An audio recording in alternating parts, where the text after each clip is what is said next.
In today's video, I'm going to teach you how to pause and resume sync in OneDrive. Let's dive right in and simplify the process together. First off, let's locate the OneDrive icon on your taskbar, which is usually at the bottom right corner of your screen. You might find that it resembles a small cloud icon. If for some reason you don't see it right away, you might need to click the little up arrow to reveal hidden icons. Once you find it, go ahead and right-click on the OneDrive icon. This will prompt a context menu to appear with various options related to your OneDrive settings and features. Now, look for the option that says Pause Syncing.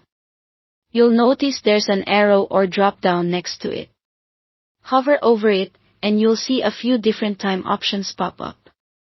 This allows you to choose how long you'd like to pause the syncing. You have the flexibility to keep it paused for 2 hours, 8 hours, or even 24 hours. Simply click on the duration that best suits your current needs.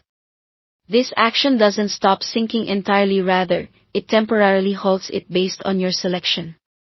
Pausing sync can be particularly handy when you're on a limited data plan, facing network issues, or simply want to prioritize bandwidth for other tasks, like streaming or video calls. However, remember that while OneDrive Sync is paused, any changes you make to your files, such as edits or additions, won't be updated on the cloud immediately. These will take effect once syncing is resumed. So, when you're ready to start syncing again, return to the OneDrive icon on the taskbar. Right-click on it to bring up the menu once more. This time, you'll select the Resume Syncing option. With this, all your changes made when syncing was paused will now start updating and uploading to the cloud. This guarantees that your files are always current and accessible from any device linked to your OneDrive account. One thing to keep in mind is that if you're frequently pausing syncing, you might want to evaluate why that is. If it's due to large file uploads slowing your connection, you might consider adjusting your sync settings, which can help manage bandwidth usage more effectively.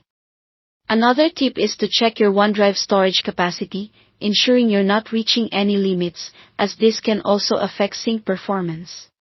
With these steps, you should now feel confident in controlling when your OneDrive syncs and when it doesn't. It's a simple yet effective way to manage both network resources and data availability based on your unique situation. Thank you for watching, and I hope you found this tutorial helpful. If you did, consider subscribing for more tech tips like this one, and don't hesitate to leave a comment if you have any questions. See you in the next video.